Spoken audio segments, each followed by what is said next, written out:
Monsieur le Premier ministre, Monsieur le ministre, président du Conseil régional de la région, Mesdames, Messieurs les parlementaires, Mesdames, Messieurs les présidents directeurs, Mesdames, Messieurs les élus parlementaires, je l'ai dit, et surtout, Mesdames, Messieurs, membres de la communauté de l'enseignement supérieur et de la recherche.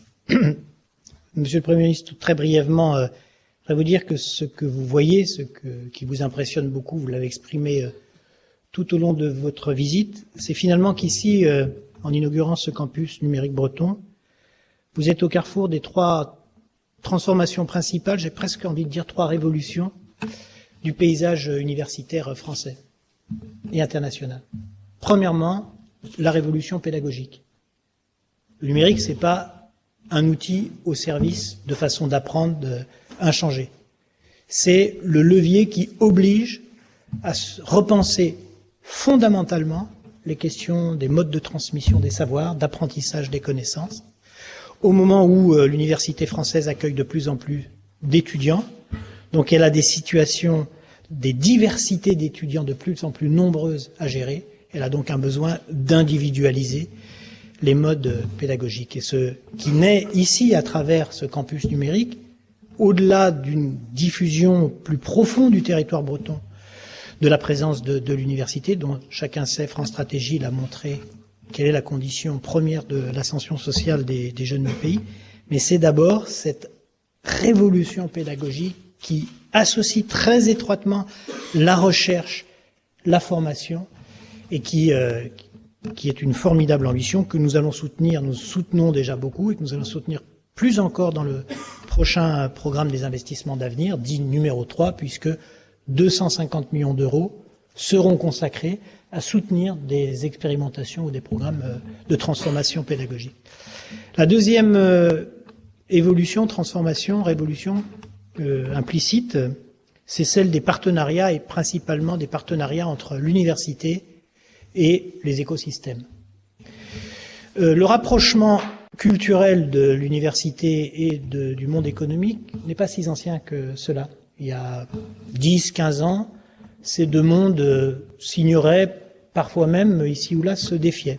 Ils ont appris à se respecter, c'est-à-dire accepter chacun la spécificité de l'autre et à commencer à développer des partenariats ensemble.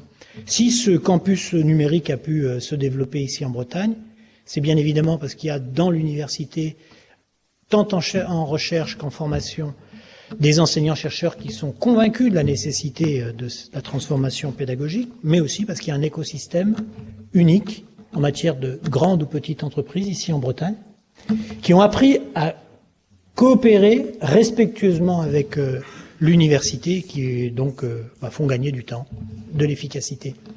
Je pense que de ce point de vue-là, cette révolution doit aller encore plus loin, puisque maintenant le respect entre le monde public et le monde privé est mutuellement accepté, puisque ces deux univers acceptent de s'incliner chacun l'un devant l'autre, la proximité doit être physique. Je pense que les grands campus de demain seront des campus dans lesquels les universités, l'université et les économies, et surtout les acteurs de l'économie, surtout les start-up, physiquement se côtoieront pour qu'à certains moments, ils fécondent ensemble les produits de demain, chacun respectant les spécificités de l'autre et notamment le fait que toute la recherche n'a pas vocation à irriguer immédiatement l'économie.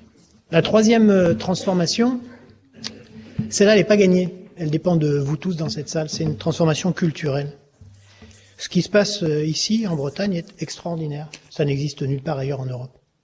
Et dans le monde, je ne suis pas certain qu'il y ait beaucoup de campus de cette dimension-là, numérique, de cette qualité-là.